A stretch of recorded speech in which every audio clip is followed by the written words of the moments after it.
Hello everyone, Ember Power here, and welcome back to a new deck profile.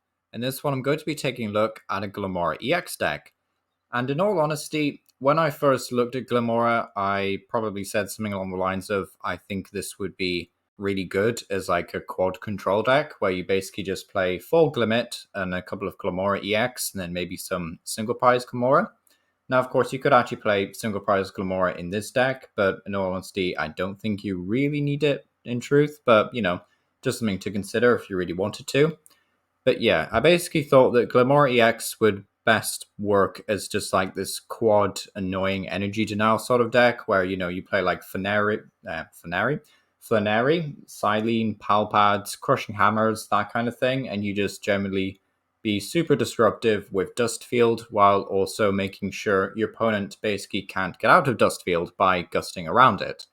And unfortunately, said quad variant is not very good. I do have a quad variant that I'm still working on for the expanded format, but right now I think the best variant that I've been trying out is this list from Japan, and that is going to be a Glimmora deck paired up with Urshifu. So Urshifu is a bit of a strange one because honestly, before playing this deck, I haven't actually played that much of Rapid Strike Urshifu VMAX because out of all the free decks that were given out on TCG Live, I basically was like, yeah, I'm going to probably play a lot of Shadow Rider and a lot of Eternatus, but I'm probably not going to play too much in the way of like Rapid Strike Urshifu. So yeah, I didn't just end up playing a lot of this one, and I ended up saving it for Glimmora. And basically, Rapid Strike Urshifu just really helps out Glimmora a lot because Gale Thrust is super efficient, and Gmax Rapid Flow can basically just finish up KOs that Glimmora would start. So what I mean by that is basically Poisonous Gem is not going to be KOing every Pokemon in the game, of course. 140 damage is a bit weak, to say the least. But you also have to factor in Poison, so it's always technically doing like 150. But then what you can do is you can involve Gale Thrust, so then you're up to 300, which is obviously pretty good at 2-hit killing V-Stars. But you also got Gmax Rapid Flow if you really need it to do 120 and finish something off, if you can get away with that on stuff like Chien-Paos and whatnot, while also sniping Pokemon on the bench. Now, in all honesty, I don't think this is by any means the best way to play Urshifu even. I think maybe Urshifu with Inteleon is still a bit better. But, the whole point of this deck was to try and make Glimmora EX work. So, I was going to go to any lengths basically to try and find a Glimmora EX list that would work properly. And this seems to be the best one that I've found. So yeah, Glimmora, main appeal is of course that ability Dust Field, which of course is going to be super disruptive against the majority of decks in Standard. Just imagine shrinking your bench down to 3 Pokemon. It is super annoying. It's basically a collapsed stadium that's permanently in play until your opponent gusts around it. And if our opponent does gust around it, and even if they just knock out something like our Bibarel, for example, then we can just promote Glimmora again, and then the ability is just reactivated. So if they want to fill their bench again, then that's absolutely fine with me, because then we can just destroy their bench again with the ability. So very strong effect. We can also get it up as early as turn 1 going second, thanks to the Glimmet with Ascension. So that's obviously super annoying and disruptive. In theory, you could run the Glimmet with 70 HP just to make this Pokemon that bit much more tanky. There's also a Glimmet, I think, might be the same Glimmet actually, the one with 70 HP that, yeah, it's not going to show the different Glimmets here. But, there is a 70 HP Glimmet, I think, that has, a better attack for 2 energy. But in all honesty, Ascension is just the best attack if you're going second. So there's probably not really much of a reason not to play this Glimmet. You could argue that, you're vulnerable to Sableye, but in all honesty, I think Sableye is not that much of a concern when you're already shrinking their bench size so much. And then Urshifu can obviously snipe a lot of their Pokemon, assuming they don't get the Manaphy down early. So yeah, that's kind of why we're playing the 40 HP Glimmet. As for the other things about this deck that I've found with it, in all honesty, I really think Gale Thrust is still one of the better attacks in the game, funnily enough.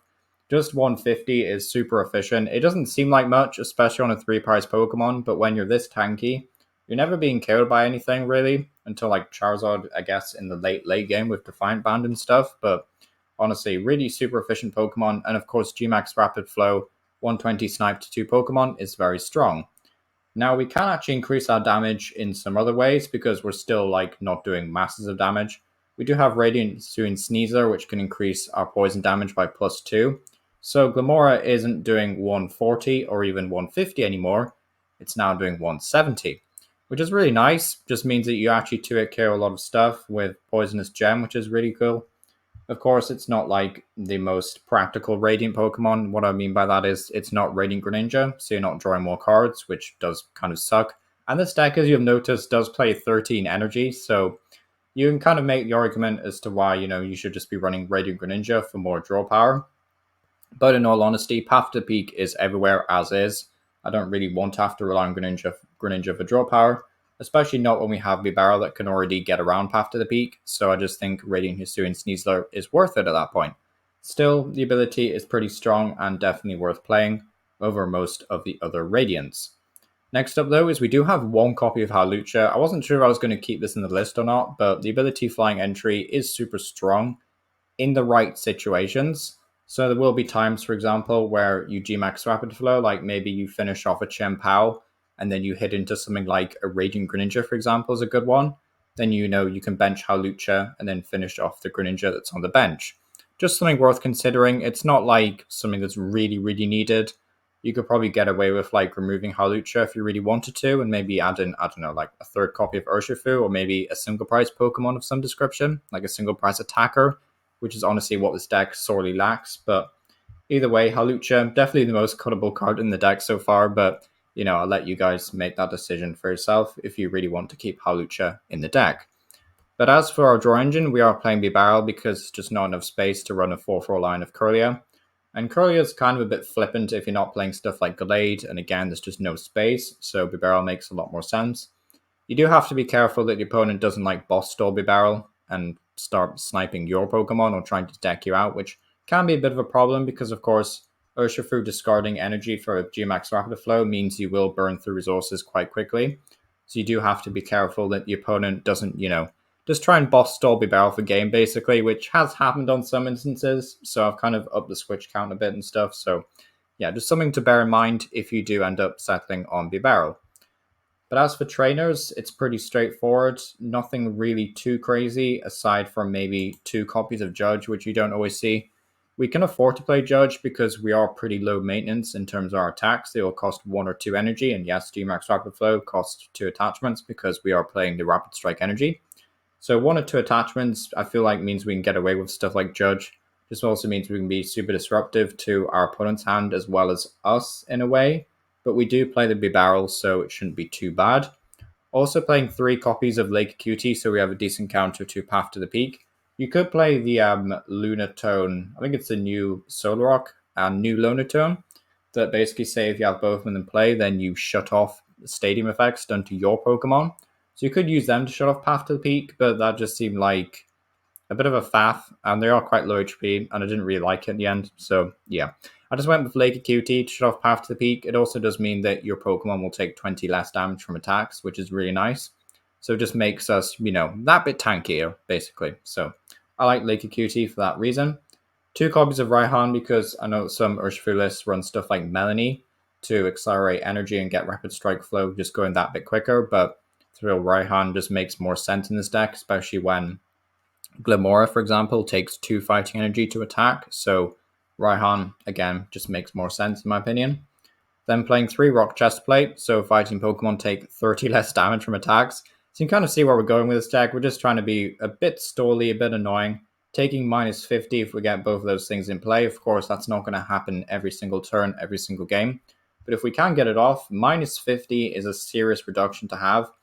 And it just means that, stuff like Glimmora is going to have a theoretical HP of 320. So, yeah, just put that in perspective. Definitely can be very tanky and very annoying. And it also, offsets the kind of downside, I guess, of always doing 2 shots with this deck. Apart from, one-hit killing low HP Pokemon with Rapid Flow. But yeah, that's about it for trainers. Basic Energy, 11 copies. Does seem a bit excessive. In the original list, there was 11 copies. So I was like, I'll just keep it as is. But, might change this around yet. I could definitely see this going down to 10 copies. But again, you don't want to miss manual attachments. They are very important in this deck. More important than most other decks. So yeah, 11 basic energy definitely makes a lot of sense.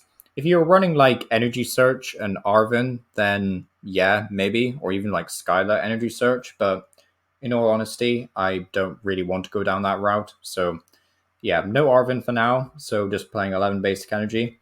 Also playing 2 rapid strike energy. You could play more of these if you really wanted to, I think, but in all honesty, you're not going to be attacking with Urshifu all the time. It's not really the main focus. You kind of don't need to do more than 1 or 2 rapid flows a game realistically, because you just want to focus on Glimmora being super disruptive. And then in the mid to late game, you can come in there with Urshifu and clean up if you really need to. But yeah, this has been Glimbear or Glimmora Urshifu. Let me know what you think about this deck down below. It's probably not my favorite deck from Seeding Flames. I hope it'll be a bit more fun to play than it actually ended up being. But yeah, it's been Emma Power. Thank you for watching. Let me know what you think about this deck down below. Do you think it's the best Urshifu or Glimmora deck? And yeah, thank you for watching.